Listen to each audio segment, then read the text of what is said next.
The night before my hike, I stayed at the Havasupai Motel. It was an hour and 45 minutes away from the trailhead and was the closest place I could reasonably stay.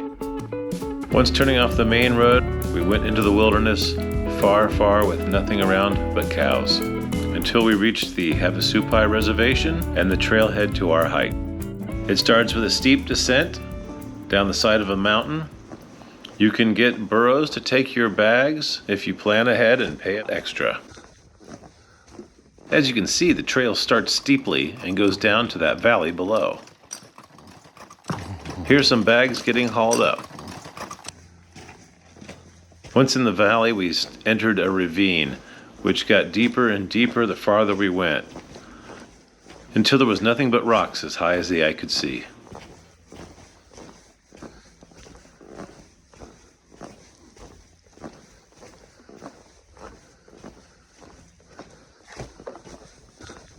This sign let us know we were starting to get close.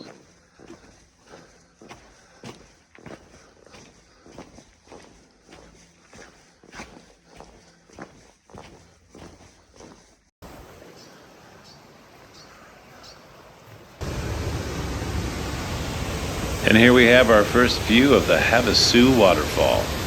Amazing.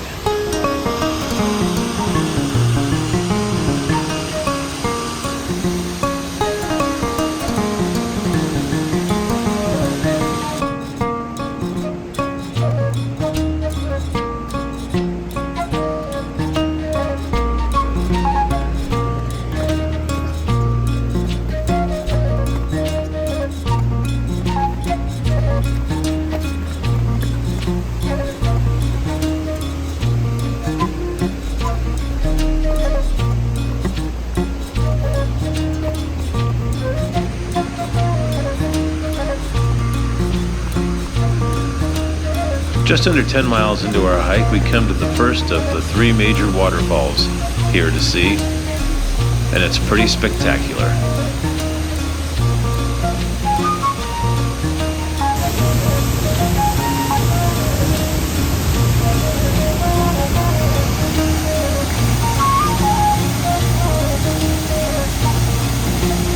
The turquoise blue of the water was like nothing I've ever seen.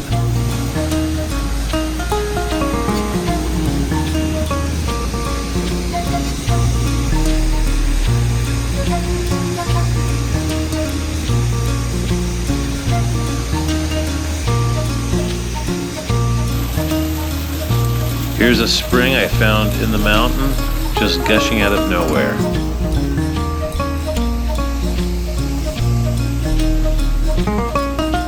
And when I looked down the hillside, there it was again, springing forth.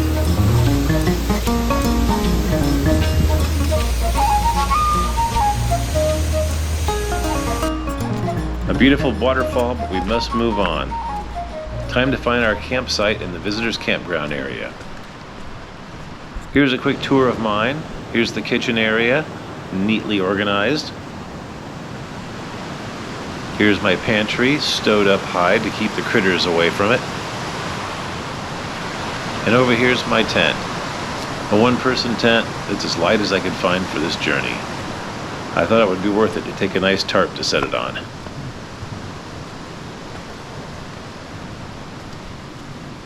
I'm right next to the water and it flows day and night, creating a white noise that I found to be amazing for sleep.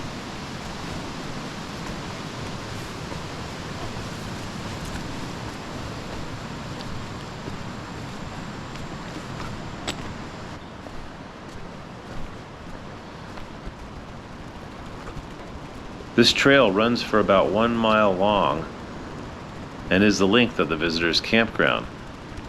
It's on both sides of the creek and has all sorts of unique little areas to discover.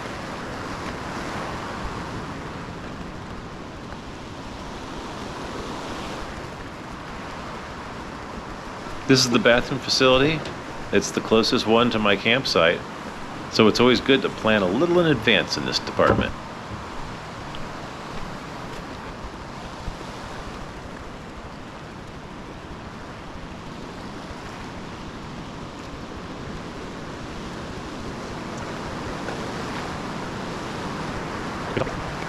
Spots are first come, first serve, but it's best to look around and see all the options and not just pick the first one.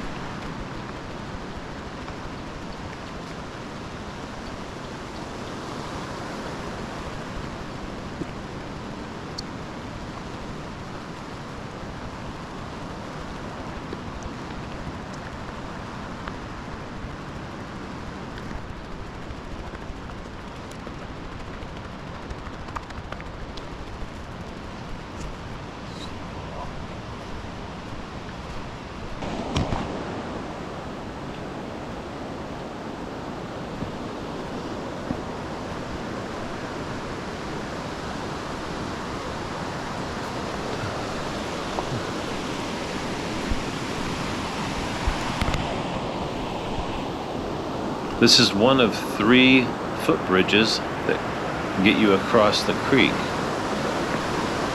It looks a little sketchy, but this is actually the best of the 3. These 3 bridges are the only way to reach the campsites on the far side, which can be a little more exotic.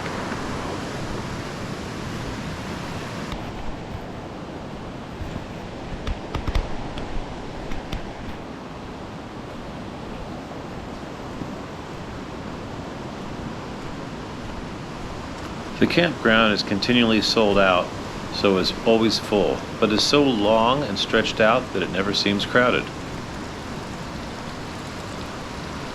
This fella found himself a special campsite on a little island.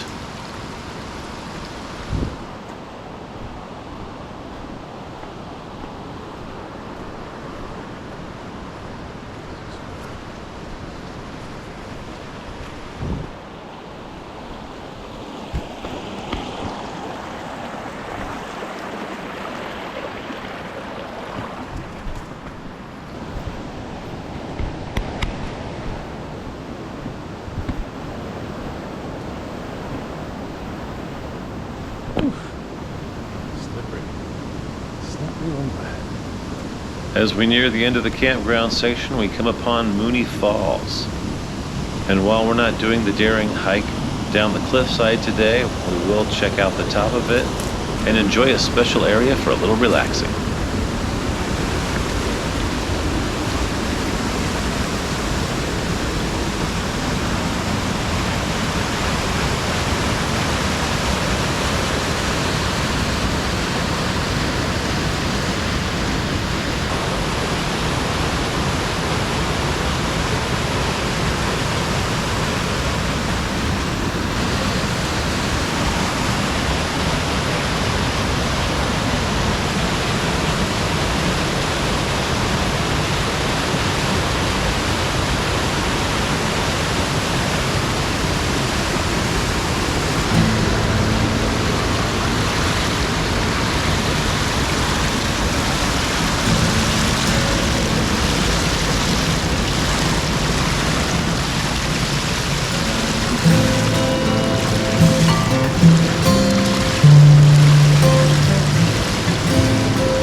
Thanks for joining me on another amazing adventure.